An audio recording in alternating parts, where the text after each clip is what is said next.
Scott, welcome to AI Talks. I'm having a little bit of deja vu. I feel like we just talked, but I'm glad we're getting to do it again. It's great. To fill you all in, we just did a podcast last week, and if you want to hear more of the great insights from the director of OPM, please go check out Control Off the Fence. Yes. Shameless plug. Shameless plug, I would say. For great the podcast, conversation, right, but exactly. It did give me I think a nice opener for this conversation, because part of what we talked about was your journey from your background in Silicon Valley with Andreessen Horowitz to the federal government as the director of OPM, and some of the reasons why you joined were that technology, that ability, that vision to use AI to drive change and transformation across this large-scale organization. So I'd love to start there and really pick your brain about that vision for how you see AI as a potential lever in the government to better manage personnel, that OPM function.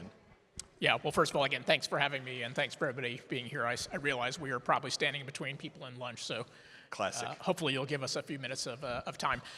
Yeah, so look, here's the way I think about it, which is probably not surprising. I come from the technology industry. I've been doing that my whole life. And at the end of the day, look, I think what we can do in government with AI is a couple things. Number one is we've got to start with the talent side of the equation. You and I have talked about this. But one of the critical gaps that we have in government is, number one, we have an age demographic gap. So if you look at the federal workforce today, about 7% of the workforce is under the age of 30. For those of you who are in commercial enterprises outside of government, that number's about 22, 23%. So we are way under-indexed on that. As a result, we've also got gaps in technical skills, so we don't have as many people with modern software development, modern AI technologies, data scientists, all the things we need. So kind of job number one, I think, for government is we've got to figure out a way to solve this kind of recruiting pipeline problem in order to get the right skill set into adopt AI. Once we do that, as you well know, look, there's all kinds of cultural issues that we have to overcome within government, which we're working on, but I would say probably the most stark one in my mind is, I come from a world of venture capital where we take crazy amounts of risk, and clearly we're not going to do that in government, but government is about as far on the other side of the risk spectrum from venture capital as it could be, which is we take zero risk. And the answer is, look, if we actually want to adopt new technology, which I think is critically important to deliver the goods and services to the American people, we have to modify that cultural conversation, and not to take crazy risk, but to be able to at least balance some modicum of risk with what the potential upside is. And so that's the other big piece we're trying to do inside of government, is change that conversation around how do we think about the willingness to try new things and recognize that we may not get 100% on every test, but that's okay. I think the audience will probably be keyed into a major initiative that's helping drive in that direction, which is TechForce. It's an administration priority, but OPM is largely leading it. Tell us about that and how in particular it's really helping or working towards addressing the AI skills gap in government, and any early progress or updates you might be able to share there. Yeah, so TechForce is a program that we launched a couple months ago, which is to bring in 1,000 early career technologists into government. So we're hiring for software engineers, for data scientists, for AI specialists. We just launched a cyber role as well. And this is a program that we're doing a little bit differently from normal programs. So we're hiring people into a 2-year program. So these are not permanent full-time jobs in government, but people will come in for 2 years. And we're also partnering with the private sector. So we've got about 40 of the leading technology companies who are partnering with us. And the whole theory behind this program is really twofold. One is we've got to kind of take a message out to people who are earlier in their career about the value of government and the value of government service. And so some of this is patriotism and doing well for the country. Some of it also, though, is demonstrating that the problems and the skills that they will develop in working for the government are directly generalizable to whatever they choose to do in their career, whether they want to stay in government or they want to stay in the private sector. So the reason we partner with the private companies is at the end of this 2-year program, we will run a joint job fair with government hiring and with private sector hiring. And if it turns out all those people want to go to the private sector, quite frankly, I think that's a fine outcome, right? If we can demonstrate to them that that skill set is generalizable, that's great. We need to earn the right in government to convince them to stay in government and why to do that. But right now, we're just losing the battle on the front end, which is we're not actually building the pipeline and attracting the talent. And this is an opportunity, I think, for us to demonstrate that if you want to work on the world's hardest, most complex, difficult problems, government can do that. And in doing so, you not only serve your country, but you actually serve yourself from your career development perspective. So OPM has, obviously that on its plate, which is a massive endeavor, but you're also trying to think through how you might reinvent personnel management, HR function for the federal government itself. I know there's ongoing initiative there, but I'm more curious, how is OPM really looking to inject AI into its own mission? And are there existing use cases or anything you could flag there that really shows that dedicated effort? Yeah, so there's a number of things we're doing. I would say the state of AI development, as you and I talked about in the federal government, is we are kind of crawling, but at least we are, kind of past the inception phase at least. So a couple things that we're doing in OPM that I think are potentially generalizable across other parts of government. So number one is we run the retirement services piece of government. So we service about roughly several million retirees who kind of are responsible for getting their annuitant through us. We have a call center that was probably designed 30 years ago, where the most modern piece of technology we have is an IVR, basically.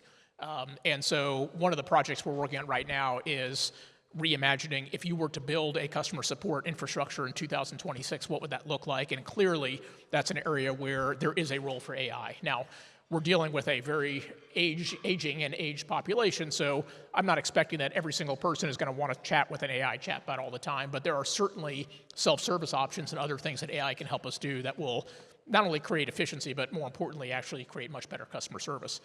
That's one example. I'll give you a couple other things we're working on.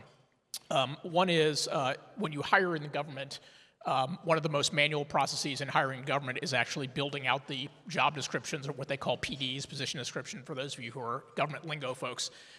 It's a totally inefficient process. It's literally somebody sitting down and writing out basically job descriptions. And it turns out it's no small task in government, because we have 600 plus different job classifications times 15 levels for every job, basically. So you can just do the quick math and realize this is no small feat. So we're about to launch, actually, the first AI tool to actually help people build position descriptions. And awesome. Again, this sounds a little bit nerdy and esoteric for people who are not in government, but I can tell you, actually, having tried to do this myself, it's such an obvious AI use case, right? So what we've done is we fed 30 years of job descriptions into the LLM, basically, so it understands it. And now we have a very simple prompt where people can say, hey, in plain English, what does this job do? What are the skills required for this job? How are you going to assess it? What does the leveling look like? And at least we can give people a version, if not the final version of a PD. So there's stuff like that I think we're kind of, these are small things, we're not going to solve, nuclear fusion or something by doing this stuff, but at least it gives us an opportunity to demonstrate kind of both the quality and efficiency things that AI can bring in government. Small but important nonetheless. During our conversation, efficiency was something that I heard you go back to quite a bit, and I know it's important to this administration. So as we think about that top priority, and given the mandates set down from the president to all of federal government, how can agencies like OPM and others better use technology to really drive that efficiency home?